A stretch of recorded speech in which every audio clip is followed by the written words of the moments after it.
Hello friends, welcome to SAP Lab Malayalam. ഇന്നത്തെ ക്ലാസ്സിൽ നമ്മൾ പഠിക്കാൻ പോകുന്നത് പ്രൊക്യൂർ ടു പേ പ്രോസസ്സാണ്. P2P എന്ന് പറയും. SAPയിലെ എൻഡ് ടു എൻഡ് ബിസിനസ് പ്രോസസ്സുകളിൽ വളരെ ഇമ്പോർട്ടൻ്റ് ആയിട്ടുള്ളൊരു ബിസിനസ് പ്രോസസ്സാണ് പ്രൊക്യൂർ ടു പേ എന്ന് പറയുന്നത്. ഇതല്ലാതെ വേറെ കുറേ ബിസിനസ് പ്രോസസ്സുകളുടെ ഉണ്ട്. O2C എന്ന് പറയും, order to cash, acquire to retire, plan to produce. ഇതേപോലെ കുറേ ബിസിനസ് പ്രോസസ്സുകൾ SAPയിലുണ്ട്. അതിൽ തന്നെ ഏറ്റവും ഇമ്പോർട്ടൻ്റ് ആയിട്ടുള്ളൊരു ബിസിനസ് പ്രോസസ്സാണ് പ്രൊക്യൂർ ടു പേ. ഓക്കെ, നമുക്കതെന്താണെന്ന് നോക്കാം. Okay, procure to pay process. SAP procure to pay process is required when we need to purchase material or services from an external vendor for our company. This process includes all the business tasks starting from a purchase requisition and finishing with the payment to vendor. SAP procure to pay process എന്ന് പറഞ്ഞു കഴിഞ്ഞാൽ നമ്മുടെ ഒരു requirement ആണ്. അതായത് നമ്മുടെ കമ്പനിയിലെ ഓരോ ഡിപ്പാർട്ട്മെൻറ്റിലും ഓരോ റിക്വയർമെൻറ്റ് വരും. പലതരത്തിലുള്ള പ്രോഡക്റ്റുകളും റോ മെറ്റീരിയൽസൊക്കെ നമുക്ക് വാങ്ങിക്കേണ്ടതായിട്ട് വരും. അപ്പോൾ നമ്മൾ ആദ്യത്തെ സ്റ്റെപ്പ് എന്ന് പറയുമ്പോൾ നമ്മളതെല്ലാം ഐഡൻറ്റിഫൈ ചെയ്യുക, എന്നിട്ട് അത് ലിസ്റ്റ് ഔട്ട് ചെയ്യുക, എന്നിട്ട് അത് പർച്ചേസ് ഡിപ്പാർട്ട്മെൻറ്റ് വഴി അത് വെൻഡറിനെ അറിയിക്കുക. ഓക്കെ, എന്നിട്ട് വെൻഡറിൽ നിന്ന് ആ പ്രോഡക്റ്റ് വാങ്ങിക്കുക അല്ലെങ്കിൽ റോ മെറ്റീരിയൽസ് കളക്ട് ചെയ്യുക, എന്നിട്ട് ആ വെൻഡറിൻ്റെ പേയ്മെൻറ്റ് നടത്തുക. അപ്പോൾ ഇത്രയും കാര്യങ്ങളാണ് സാധാരണ രീതിയിൽ നമ്മളൊരു പ്രോസസ്സായിട്ട് ചെയ്യുന്നത്. സാധാരണ ഒരു പ്രോസസ്സായിട്ട്, ബിസിനസ് പ്രോസസ്സായിട്ട് അല്ലെങ്കിൽ ഒരു പ്രൊക്യൂർമെൻറ്റ് പ്രോസസ്സായിട്ട് നമ്മൾ ചെയ്യുന്നത്. ഓക്കെ, അപ്പോൾ പ്രൊക്യൂർമെൻറ്റ് ടു പേ പ്രോസസ്സിൻ്റെ മെയിൻ സ്റ്റെപ്പുകൾ നമുക്ക് എന്തൊക്കെയുണ്ടെന്ന് നോക്കാം. ഫസ്റ്റ് സ്റ്റെപ്പ് എന്ന് പറഞ്ഞാൽ ഡിറ്റർമിനേഷൻ ഓഫ് റിക്വയർമെൻറ്റ്. ഓരോ ഡിപ്പാർട്ട്മെൻറ്റിലെ റിക്വയർമെൻറ്റുകൾ ഏതൊക്കെയാണെന്ന് നമ്മൾ തിരിച്ചറിയുക. അപ്പോൾ ഡിറ്റർമിനേഷൻ ഓഫ് റിക്വയർമെൻറ്റ് എന്ന് ഉദ്ദേശിക്കുന്നത് നമ്മുടെ റിക്വയർമെൻറ്റ് എന്തൊക്കെയുണ്ടെന്ന് തിരിച്ചറിയുക. Okay, the process base typically begins with the identification of material requirements. The user department responsible to identify the requirement and transfer those requirement for a materials to the purchasing department via purchase requisition. Okay, purchase requisition can be created two ways: directly manually, then indirectly automatically.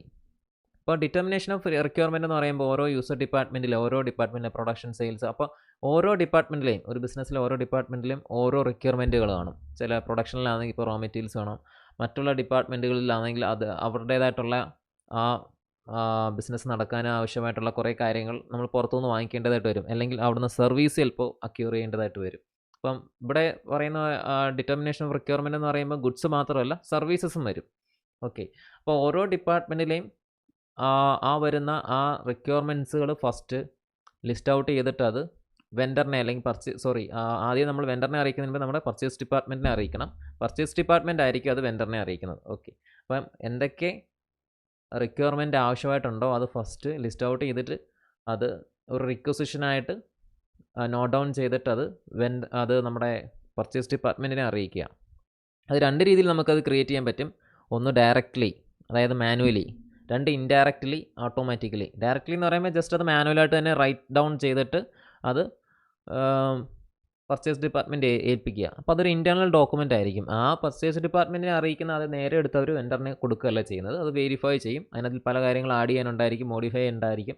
Okay, അതൊരിക്കലും വെൻഡറിന് കൊടുക്കില്ല. അപ്പോൾ അത് വെൻഡറിന് കൊടുക്കുന്നതിന് മുമ്പ് അതിനെ purchase ഓർഡറാക്കി മാറ്റും. Okay, ഇനി indirectly ഉണ്ട്. ഇൻഡയറക്റ്റ്ലി എന്ന് പറയുമ്പോൾ അത് ഓട്ടോമാറ്റിക്കലായിട്ട് നമുക്ക് ചെയ്യാൻ പറ്റും. Material requirement plan, production order, maintenance order, sales order. അപ്പോൾ ഇതിൻ്റെ ഒരു റെഫറൻസ് വെച്ച് അല്ലെങ്കിൽ ഓട്ടോമാറ്റിക്കായിട്ട് നമുക്കത് ചെയ്യാൻ പറ്റും. ഓക്കെ, അടുത്ത രണ്ടാമത്തേന്ന് പറയുമ്പോൾ determination of swords of supply. അപ്പം ഇതാരിൽ നിന്ന് ഈ സർവീസ് അല്ലെങ്കിൽ ഈ ഒരു പ്രോഡക്റ്റ് വാങ്ങിക്കണം. അപ്പം വെൻഡറിനെയാണ് ഉദ്ദേശിക്കുന്നത്.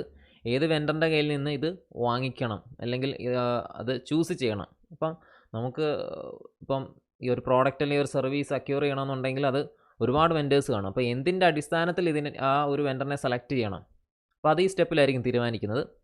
The SAP system helps the buyer determine possible source of supply. You can use determination of source of supply to create a request for quotation and then enter the quotation. You can also access existing purchase order and condition in the system. അപ്പം SAPയിൽ RFQ എന്ന് പറഞ്ഞൊരു area വരുന്നുണ്ട്, request for quotation എന്നാണ്. അപ്പം നമുക്ക് ആവശ്യമുള്ള requirement list out ചെയ്യുക. അപ്പോൾ അതെന്തെങ്കിലും പ്രോഡക്റ്റ് ആണെങ്കിൽ അതിൻ്റെ ക്വാണ്ടിറ്റി, അതിൻ്റെ ഗ്രേഡ്, അതിൻ്റെ എല്ലാ കാര്യങ്ങളും അതിൻ്റെ പ്രൈസൊക്കെ ചോദിച്ചുകൊണ്ട് നമുക്ക് കുറേ ലിസ്റ്റ് ചെയ്തിട്ട് പല വെൻഡേഴ്സിനും, നമുക്ക് ചുറ്റുമുള്ള വെൻഡേഴ്സിനോ അല്ലെങ്കിൽ പുറത്തുള്ള വെൻഡേഴ്സിനോ നമുക്കത് അയച്ചു കൊടുക്കാം. അപ്പോൾ അവരുടെ ബെസ്റ്റ് പ്രൈസും കാര്യങ്ങളും അതിൻ്റെ കോസ്റ്റും കാര്യങ്ങളെല്ലാം അതിൻ്റെ ട്രാൻസ്പോർട്ടേഷൻ കോസ്റ്റും എല്ലാം കാര്യങ്ങളും അവർ ലിസ്റ്റ് ചെയ്തിട്ട് നമുക്ക് തിരിച്ചവർ അവരുടെ റെസ്പോൺസ് അയക്കും. അപ്പോൾ ഇതിൽ നിന്ന് ഇതേപോലെ പല വെൻഡേഴ്സിൽ നിന്ന് ഇതേപോലെ റെസ്പോൺസ് കിട്ടും. അപ്പോൾ ഇത് നമ്മൾ സിസ്റ്റത്തിൽ എൻ്റർ ചെയ്യുകയാണെങ്കിൽ ഏറ്റവും നല്ല വെൻഡർ ഏതാണെന്ന് അതിനകത്തിൽ സിസ്റ്റം തന്നെ ചൂസ് ചെയ്യും. അതായത് അത് നോക്കുന്നത് ചിലപ്പം തൊട്ടടുത്തു നിന്നൊക്കെ നമുക്ക് വെൻഡേഴ്സ് കാണും. അപ്പോൾ ട്രാൻസ്പോർട്ടേഷൻ കോസ്റ്റ് അവിടെ ലാഭമായിരിക്കും, പക്ഷേ മെറ്റീരിയൽ അതിൻ്റെ കോസ്റ്റ് കൂടുതലായിരിക്കും, മെറ്റീരിയൽ കോസ്റ്റ് കൂടുതലായിരിക്കും, അല്ലെങ്കിൽ ആ പ്രോഡക്റ്റിൻ്റെ കോസ്റ്റ് കൂടുതലായിരിക്കും, അല്ലെങ്കിൽ സർവീസ് കോസ്റ്റ് കൂടുതലായിരിക്കും. അപ്പോൾ സിസ്റ്റം ഇതെല്ലാം കൂടെ വെച്ച് കമ്പയർ ചെയ്തിട്ട് നമുക്ക് ബെസ്റ്റ് വെൻഡറിനെ സെലക്ട് ചെയ്ത് തരും. അത് വെൻഡർ സെലക്ഷനകത്തിലാണ് അത് തീരുമാനിക്കുന്നത്. അപ്പം അടുത്ത സ്റ്റെപ്പ് എന്ന് പറയുന്നത് വെൻഡർ സെലക്ഷനാണ്.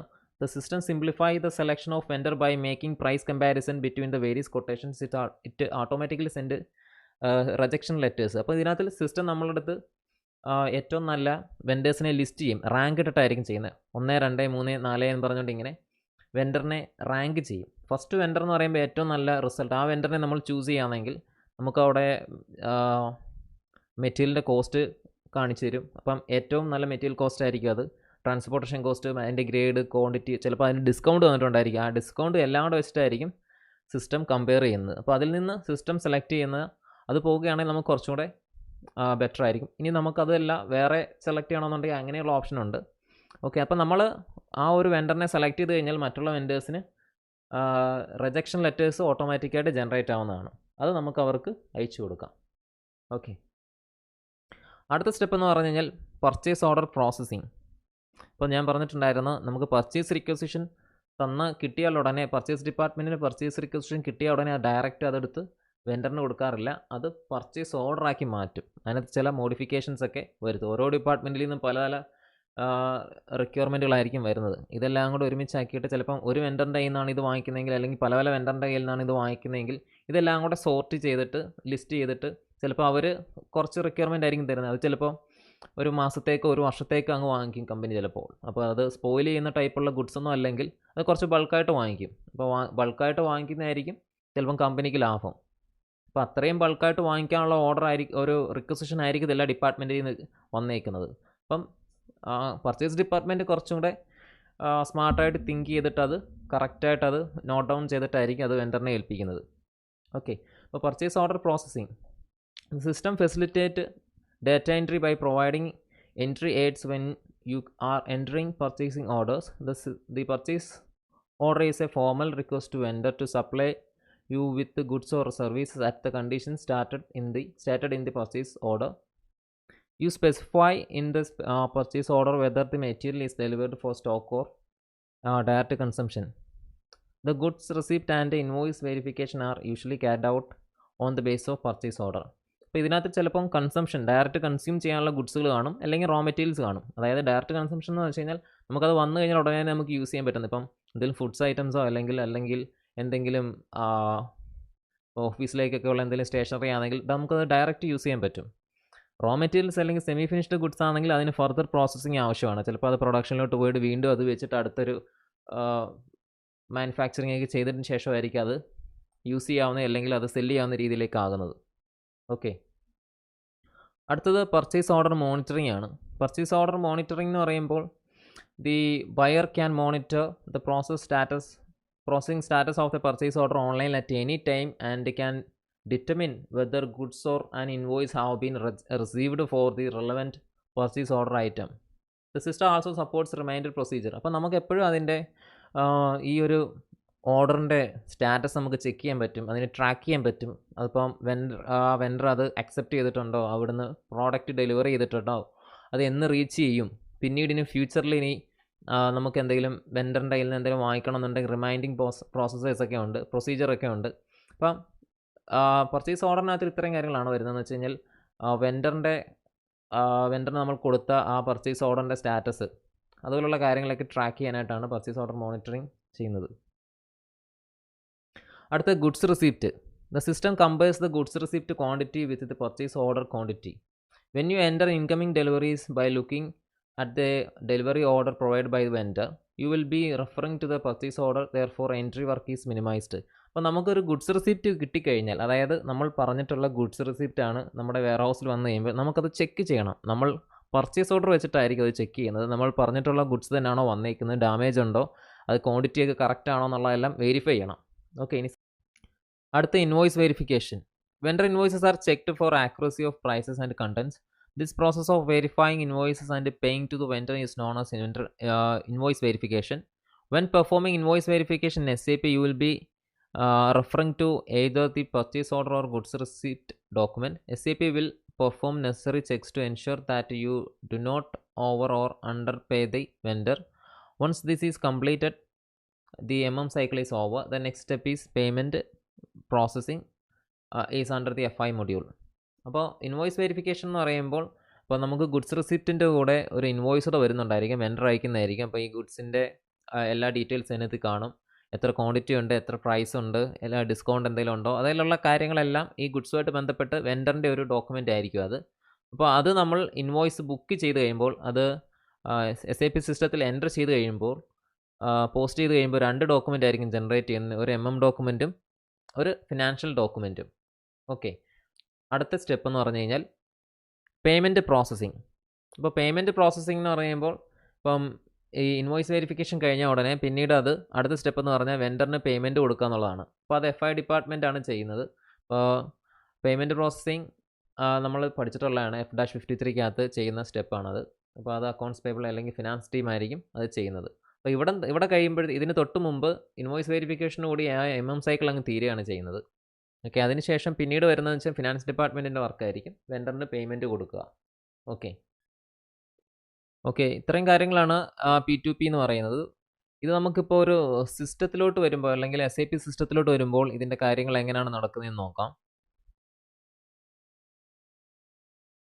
ഇപ്പോൾ P2P പ്രൊക്യൂർമെൻറ്റ് ടു പേ എന്ന് നമ്മൾ പറയുന്ന ഇതിനെ SAPയിൽ വരുമ്പോഴത്തേന് FIMM ഇൻറ്റഗ്രേഷൻ എന്ന് പറയും. അപ്പോൾ നമ്മളിത് കോൺഫിഗറേഷൻ ചെയ്യുമ്പോൾ അതിന് പറയുന്നത് FIMM ഇൻറ്റഗ്രേഷൻ എന്നാണ്. കാരണം ഇതിന് FI സൈഡുമായിട്ടും സൈഡുമായിട്ടും ഒരു റിലേഷൻഷിപ്പ് ഉണ്ട്. കാരണം ഇതിൻ്റെ ഒരു 70 അല്ലെങ്കിൽ 80% കാര്യങ്ങൾ ഡിപ്പാർട്ട്മെൻറ്റിലും ബാക്കിയുള്ള പേയ്മെൻറ്റ് കാര്യങ്ങളെല്ലാം വരുന്നത് FI ഡിപ്പാർട്ട്മെൻറ്റിലുമാണ്. ഓക്കെ, അപ്പം നമ്മൾ ഇതിൻ്റെ സ്റ്റെപ്പ് സ്റ്റാർട്ട് ചെയ്യുന്നത് പർച്ചേസ് റിക്വസിഷനിൽ നിന്നാണ്. സൈഡാണിത്, മെറ്റീരിയൽ മാനേജ്മെൻറ്റ് സൈഡാണ്. അപ്പം first purchase requisition is raised by the store department to the purchase department internally. Generally in the organization, the production department team check with the store department team for the requirement stock of material. If the stock is available in the warehouse, then the stores department will send the stock to the production department. If the stock is not available in the warehouse, then the store department will raise the purchase requisition to the purchasing department. Here there is no accounting document. The store department simply enter the required material and quantity in the purchase requisition. അപ്പോൾ സാധാരണ ഒരു ഡിപ്പാർട്ട്മെൻറ്റിൽ ഒരു കുറച്ച് material അല്ലെങ്കിൽ എന്തെങ്കിലും consume ചെയ്യാനോ അല്ലെങ്കിൽ അവരുടെ പ്രൊഡക്ഷൻ്റെ ആവശ്യമായിട്ട് മെറ്റീരിയൽ ഉണ്ടെങ്കിൽ വെയർ ഹൗസിൽ നിന്ന് അല്ലെങ്കിൽ സ്റ്റോറിൽ നിന്നായിരിക്കും അത് കളക്ട് ചെയ്യുന്നത്. അപ്പോൾ എല്ലാ സമയം നമുക്ക് പ്രൊഡക്ഷനിൽ ഇപ്പം മാനുഫാക്ചർ ചെയ്യുന്ന സമയത്ത് ഇപ്പം എന്തെങ്കിലും റോ മെറ്റീരിയൽസ് വേണമെന്നുണ്ടെങ്കിൽ ഇപ്പോൾ സ്റ്റീൽ വേണമെന്നുണ്ടെങ്കിൽ അത് സ്റ്റോറിൽ നിന്നായിരിക്കും കൊടുക്കുന്നത്. അപ്പോൾ സ്റ്റോറിൽ നമ്മളിപ്പം ആവശ്യം വരുമ്പോഴെല്ലാം സ്റ്റോറിലോട്ടാണ് ചെല്ലുന്നത്. അപ്പോൾ സ്റ്റോറിൽ നിന്നായിരിക്കും അത് കളക്ട് ചെയ്യുന്നത്. ഇനിയിപ്പോൾ സ്റ്റോറിൽ ഇല്ലെങ്കിൽ അവർ ചെയ്യുന്നതെന്ന് വെച്ചാൽ അവരൊരു പർച്ചേസ് റിക്വസിഷൻ റൈസ് ചെയ്യും. അത് പർച്ചേസ് ഡിപ്പാർട്ട്മെൻറ്റിലോട്ടായിരിക്കും പോകുന്നത്. ഓക്കെ, അപ്പോൾ ഇതൊരു ഇൻറ്റേർണൽ ഡോക്യുമെൻ്റ് ആണ്. ഇതിനൊരു അക്കൗണ്ടിങ് സൈഡ് വരുന്നില്ല. ഇത് ഡയറക്റ്റ്ലി ഇത് സിസ്റ്റത്തിൽ പോസ്റ്റ് ചെയ്യണം. ME51 എന്ന് പറയുന്ന ME51N എന്ന് പറയുന്ന ടി കോഡ് ഉപയോഗിച്ചിട്ടാണ് ഇത് ക്രിയേറ്റ് ചെയ്യുന്നത്. ഓക്കെ, അടുത്ത രണ്ടാമത്തെ സ്റ്റെപ്പ് എന്ന് പറഞ്ഞാൽ പർച്ചേസ് ഓർഡറാണ്. നമ്മൾ പറഞ്ഞ പോലെ അപ്പോൾ ഇതായിരിക്കും വെണ്ടറിന് അയക്കുന്ന ഒരു ഡോക്യുമെൻ്റ് ആണിത്. The purchasing department will negotiate the required material services with the external vendors and they will finalize the vendor. Purchase order will be raised by purchasing department to the vendor with the agreed price, material, service, quantity, delivery times and payment times. This kind of information we can find in the purchase order. If there is any kind of approval process for the purchase order, we need to get the approval first before issuing PO to the vendor. We have different types of PO process like standard stock PO, service PO, capex PO, then OPEX PO, consumption PO, scheduled agreement and stock transport purchase order. There is no accounting document at the time of PO creation. Purchase order എന്ന് പറയുമ്പോൾ വെണ്ടറിന് അയക്കുന്ന document ആണ്. അപ്പോൾ purchase order purchase റിക്വസിഷനിൽ നിന്നായിരിക്കും purchase order create ചെയ്യുന്നത്, അല്ലാതെയും create ചെയ്യാം. Okay, അപ്പോൾ പർച്ചേസ് ഓർഡർ നിർമ്മിക്കുന്നത് പർച്ചേസിങ് ഡിപ്പാർട്ട്മെൻ്റ് ആണ്. അപ്പോൾ അതിനകത്ത് കുറച്ച് കാര്യങ്ങളാണ്, വെണ്ടറിൻ്റെ ഡീറ്റെയിൽസ് കാണും, പിന്നെ മെറ്റീരിയൽ അല്ലെങ്കിൽ സർവീസിൻ്റെ ഡീറ്റെയിൽസ് കാണും, ക്വാണ്ടിറ്റി കാണും, ഡെലിവറി ടൈംസ് കാണും, പേയ്മെൻറ്റ് ടൈംസ് കാണും. അപ്പോൾ ഇതുപോലെ കുറേ കാര്യങ്ങൾ അടങ്ങിയതായിരിക്കും പർച്ചേസിങ് ഡോക്യുമെൻ്റ്, പർച്ചേസ് ഓർഡർ എന്ന് പറയുന്നത്. അപ്പം പർച്ചേസ് ഓർഡറിന് ചിലപ്പോൾ അപ്രൂവൽ ആവശ്യമായിട്ട് വരും, അതായത് ഹയർ ലെവൽസിൽ നിന്നുള്ള അപ്രൂവൽ ആവശ്യമായിട്ട് വരും. അപ്പോൾ അപ്രൂവൽ കിട്ടിയാൽ മാത്രമേ ഇത് വെൻഡറിന് അയക്കാൻ സാധിക്കുള്ളൂ. ഓക്കെ, അടുത്ത സ്റ്റെപ്പ് എന്ന് പറയുന്നത് ഗുഡ്സ് റിസീപ്റ്റ് ആണ്. ഗുഡ്സ് റിസീപ്റ്റിൻ്റെ ടി കോഡ് എന്ന് പറയുന്നത് മിഗോയാണ്. The warehouse department receive the goods from the vendor as per delivery times. Warehouse department enters goods receipt against the purchase order in the SAP system. They simply verify the stock and enter the delivered quantity while posting goods receipt. In this process, the system will generate two documents: material document in MM and accounting document in FI. ഇപ്പോൾ goods receipt നമ്മുടെ wear ഹൗസിൽ വന്നു കഴിഞ്ഞപ്പോൾ നമ്മൾ PO വെച്ചിട്ടാണ് check ചെയ്യുന്നത്. PO means purchase order വെച്ച് cross check ചെയ്യണം. അപ്പോൾ നമ്മൾ പറഞ്ഞിട്ടുള്ള ഗുഡ്സ് തന്നെയാണോ വെൻഡേഴ്സ് അയച്ചേക്കുന്നത്, അതിൻ്റെ ഗ്രേഡും ക്വാണ്ടിറ്റിയും ക്വാളിറ്റിയും അതിൻ്റെ പ്രൈസും കാര്യങ്ങളെല്ലാം ഓക്കെ ആണോ എന്ന് ക്രോസ് ചെക്ക് ചെയ്യണം. ഡാമേജസ് വല്ലതും ഉണ്ടോ എന്നും കൂടെ പ്രത്യേകം നോട്ട് ചെയ്യണം. ഓക്കെ, അപ്പോൾ അപ്പോൾ നമ്മൾ പറഞ്ഞേക്കുന്നത് 100% ക്ലിയർ ആണെങ്കിൽ മാത്രമേ നമ്മൾ ഗുഡ്സ് റിസിപ്റ്റ് എൻ്റർ ചെയ്യത്തുള്ളൂ. ഓക്കെ, അപ്പോൾ ഈ ഗുഡ്സ് റിസിപ്റ്റ് എൻ്റർ ചെയ്ത് പോസ്റ്റ് ചെയ്യുന്ന സമയത്ത് രണ്ട് ഡോക്യുമെൻ്റ് ആണ് ജനറേറ്റ് ആവുന്നത്. ഒന്നൊരു മെറ്റീരിയൽ ഡോക്യുമെൻറ്റ്, MM സൈഡിൽ നിന്ന് ഒരു മെറ്റീരിയൽ ഡോക്യുമെൻറ്റ് ജനറേറ്റ് ആവും, അതേപോലെ ഒരു അക്കൗണ്ടിങ് ഡോക്യുമെൻറ്റും ജനറേറ്റ് ആവും. അപ്പോൾ അക്കൗണ്ടിങ് ഡോക്യുമെൻറ്റിൻ്റെ എൻട്രി വരുന്നത് stock or inventory account and inventory GL account debtor to GRIR clearing account. അപ്പോൾ ഇതിൻ്റെ ലെഡ്ജർ ക്രിയേഷൻ സൈഡെല്ലാം ചെയ്യുന്നത് FI ടീം ആയിരിക്കും. ഓക്കെ, അപ്പോൾ ഇതൊരു ഇൻറ്റഗ്രേഷൻ സൈഡാണ്, FI MM ഇൻറ്റഗ്രേഷൻ സൈഡാണിത്. ഇനിയിപ്പോൾ നമ്മളൊരു സർവീസാണ് പ്രൊക്യൂർ ചെയ്യുന്നതെങ്കിൽ അതെങ്ങനെ ഒരു നോക്കാം. Companies not only procure the material but also procure different kind of services from the vendor. We may take services for cleaning or services for IT support implementation service. Example SAP implementation. The respective manager department will verify whether the service is received or not. It may be measured through the number of hours, example timesheet or persons worked. The services will be tracked through the service entry sheet and there is no accounting entry just for creating service entry. The service entry should be released to the generate an accounting document. In this process, the system will generate two documents: a service document in MM and accounting document in FI. അപ്പോൾ നമ്മുടെ company സാധാരണ goods receipt മാത്രമല്ല ചെയ്യുന്നത്, goods മാത്രമല്ല വാങ്ങിക്കുന്നത്, സർവീസും വാങ്ങിക്കാറുണ്ട്. നമ്മുടെ കമ്പനിയിലുള്ള മെയിൻ്റനൻസ്, ഇപ്പോൾ ഇലക്ട്രിക്കലിൻ്റെ മെയിൻ്റനൻസ് വരാറുണ്ട്, അവിടെ വേറെ എന്തെങ്കിലുമൊക്കെ ക്ലീനിങ് സർവീസസ് എടുക്കാറുണ്ട്. പിന്നെ IT സൈഡിലാണ് കൂടുതലും സർവീസസ് വരുന്നത്. ഇപ്പം IT ഇപ്പോൾ SAPയിലാണെങ്കിൽ ഇപ്പം റോൾ ഔട്ട് അല്ലെങ്കിൽ അതിൻ്റെ മൈഗ്രേഷൻ പ്രോജക്റ്റ്, അപ്പോൾ ഇതുപോലൊക്കെയുള്ള കാര്യങ്ങൾ വരുന്ന സമയത്ത്, ഇംപ്ലിമെൻറ്റേഷനൊക്കെ വരുന്ന സമയത്ത് നമ്മൾ സർവീസായിട്ടായിരിക്കും കമ്പനി പർച്ചേസ് ചെയ്യുന്നത്. അപ്പോൾ ആ ഒരു വെൻഡറിൽ നിന്നായിരിക്കും നമ്മൾ ഒരു വെൻഡറിനെ സെലക്ട് ചെയ്ത് ആ വെൻഡറിൽ നിന്നായിരിക്കും നമ്മൾ സർവീസ് പർച്ചേസ് ചെയ്യുന്നത്. അപ്പോൾ അത് അത് കമ്പനിയിൽ വന്നു കഴിഞ്ഞാൽ അതിൻ്റെ കാര്യങ്ങളെല്ലാം തീരുമാനിക്കുന്ന, അല്ലെങ്കിൽ അതിൻ്റെ എമൗണ്ടും പ്രൈസ് കാര്യങ്ങളൊക്കെ തീരുമാനിക്കുന്ന അവർ എത്ര പേരുണ്ട്, എത്ര നേരം വർക്ക് ചെയ്തു. അപ്പോൾ അതിന് സർവീസ് എൻട്രി ഷീറ്റ് ഉണ്ട്. അപ്പോൾ ആ സർവീസ് എൻട്രി ഷീറ്റ് ഉപയോഗിച്ചിട്ടായിരിക്കും ആ സർവീസിൻ്റെ കാര്യങ്ങളെല്ലാം റെക്കോർഡ് ചെയ്യുന്നത്. ഓക്കെ, അപ്പോൾ അതിനും ഒരു അക്കൗണ്ടിങ് എൻട്രി വരുന്നുണ്ട്. അപ്പോൾ അതിൻ്റെ അക്കൗണ്ടിങ് എൻട്രി എന്ന് പറയുമ്പോൾ അത് ഗുഡ്സ് അല്ലല്ലോ നമ്മൾ റിസീവ് ചെയ്യുന്നത്, നമുക്കൊരു സർവീസാണ് അത് റിസീവ് ചെയ്യുന്നത്. അപ്പോൾ ആ സർവീസിനുള്ളൊരു കോസ്റ്റ്, അപ്പോൾ അതിൻ്റെ എൻട്രി വരുന്നത് എങ്ങനെയാണെന്ന് വെച്ച് കഴിഞ്ഞാൽ expense GL account debtor to SRIR clearing account. അപ്പുറത്ത് ഗുഡ്സ് റിസീപ്റ്റ് ആയതുകൊണ്ടാണ് GRIR വന്നത്, ഇവിടെ സർവീസ് ആയതുകൊണ്ട് SRIR വരും. ഓക്കെ, അടുത്തെന്ന് പറയുമ്പോൾ വെൻഡറിൽ നിന്നുള്ള invoice receipt. The accounting payable team receive the invoices from vendor. At this stage, a three-way check will be performed by the standard system automatically. The invoices will be verified automatically against the purchase order and the goods receipt document for the correct price and quantity. In this process, the system will generate two documents: the material document in MM and the accounting document in FI. Once the invoices is approved or released, and the treasury department will process the payment. അപ്പോൾ invoice receipt നമുക്ക് വെൻഡറിൻ്റെ കയ്യിൽ നിന്നായിരിക്കും കിട്ടുന്നത്. നമ്മൾ goods receipt ഒക്കെ ചെയ്ത് കഴിഞ്ഞാൽ invoice നമ്മൾ നമ്മുടെ SAP സിസ്റ്റത്തിൽ ബുക്ക് ചെയ്യണം. അപ്പം അത് ഒരു സ്റ്റാൻഡേർഡ് ഡോക്യുമെൻ്റ് ആയിരിക്കും, അത് പർച്ചേസ് ഓർഡറിന് എഗെയിൻസ്റ്റ് ആയിട്ടായിരിക്കും അത് പോസ്റ്റ് ചെയ്യുന്നത്. ഓക്കെ, അപ്പോൾ അത് പോസ്റ്റ് ചെയ്യുന്ന സമയത്ത് രണ്ട് ഡോക്യുമെൻ്റാണ് ക്രിയേറ്റ് ചെയ്യുന്നത്. ഒരു MM സൈഡ് ഡോക്യുമെൻറ്റും വരുന്നുണ്ട്, ഒരു FI സൈഡ് ഡോക്യുമെൻറ്റും വരുന്നുണ്ട്. അപ്പോൾ ട്രഷറി സൈഡായിരിക്കും അത് പ്രോസസ്സ് ചെയ്യുന്നത്. ഓക്കെ, അതിൻ്റെ അക്കൗണ്ടിങ് സൈഡ് എൻട്രി എന്ന് പറയുമ്പോൾ GRIR or SRIR clearing account debtor to vendor. Okay, അപ്പോൾ ഇവിടെ ഗുഡ്സ് റിസീപ്റ്റ് ആണെങ്കിൽ goods receipt account debtor to vendor, അല്ലെങ്കിൽ സർവീസ് ആണെങ്കിൽ SRIR clearing account debtor to vendor. Okay, അടുത്ത ലാസ്റ്റ് സ്റ്റെപ്പ് എന്ന് പറയുന്നത് വെൻഡർ പേയ്മെൻ്റ് ആണ്. ഇത് F-53 വഴി നമ്മൾ പഠിച്ചതാണ്. ഓക്കെ, അപ്പം വെൻഡർ പേയ്മെൻ്റ് എന്ന് പറയുമ്പോൾ based on the due date of the invoice will be released for payment. The treasury department will make the payment. The use F-53 or F11 manual or automatic for outgoing payment. In this process, the system will generate one accounting document in FI. അപ്പം ഇതെന്ന് പറഞ്ഞാൽ pure FI finance department വരുന്നൊരു പ്രോസസ്സാണ്. അപ്പോൾ വെൻഡറിന് payment കൊടുക്കുക. അപ്പോൾ വെൻഡറിന് ഒരു due കാണും. അപ്പോൾ പേയ്മെൻറ്റ് ടൈംസ് ഒക്കെ ഉണ്ടെങ്കിൽ ഒരു 30 days കഴിയുമ്പോഴത്തേന് അവർക്ക് പേയ്മെൻറ്റ് കൊടുക്കണം. അപ്പോൾ ഡ്യൂ ആയിക്കഴിഞ്ഞാൽ വെൻഡറിന് പേയ്മെൻറ്റ് കൊടുക്കണം. അത് നമുക്ക് ഓട്ടോമാറ്റിക്കലി ചെയ്യാൻ പറ്റും, അല്ലെങ്കിൽ മാനുവലായിട്ട് ചെയ്യാൻ പറ്റും. മാനുവലായിട്ടാണെങ്കിൽ F-53 കോഡ്, ഓട്ടോമാറ്റിക് ആണെങ്കിൽ F11. ഓക്കെ, അപ്പോൾ അത് പോസ്റ്റ് ചെയ്യുമ്പോൾ ഒരു എൻട്രി ജനറേറ്റ് ആവുന്നുണ്ട്, vendor account debtor to bank account. Okay, ഈ സ്റ്റെപ്പ് നമുക്ക് അറിയാവുന്നതാണ്, ഇത് നമ്മൾ ചെയ്തിട്ടുള്ളതാണ്. ഓക്കെ, അപ്പോൾ ഇത്രയും കാര്യങ്ങളാണ് ഈ ഒരു ടോപ്പിക്കായിട്ട് ബന്ധപ്പെട്ട് പറയാനുള്ളത്. അപ്പോൾ ഈ ടോപ്പിക്കായിട്ട് ബന്ധപ്പെട്ട് എന്തെങ്കിലും ഡൗട്ട്സ് ഉണ്ടെങ്കിൽ താഴെ കമൻറ്റ് ചെയ്ത് ചോദിക്കുക. വീഡിയോ ഇഷ്ടപ്പെട്ടുണ്ടെങ്കിൽ ലൈക്ക് ചെയ്യുക, സബ്സ്ക്രൈബ് ചെയ്യുക. SAP പഠിക്കാൻ താല്പര്യമുള്ള കൂട്ടുകാർക്ക് ഈ വീഡിയോ ഷെയർ ചെയ്ത് കൊടുക്കുക. Okay, thank you. നമുക്ക് അടുത്തൊരു വീഡിയോ ആയിട്ട് അടുത്ത ക്ലാസ്സിൽ കാണാം.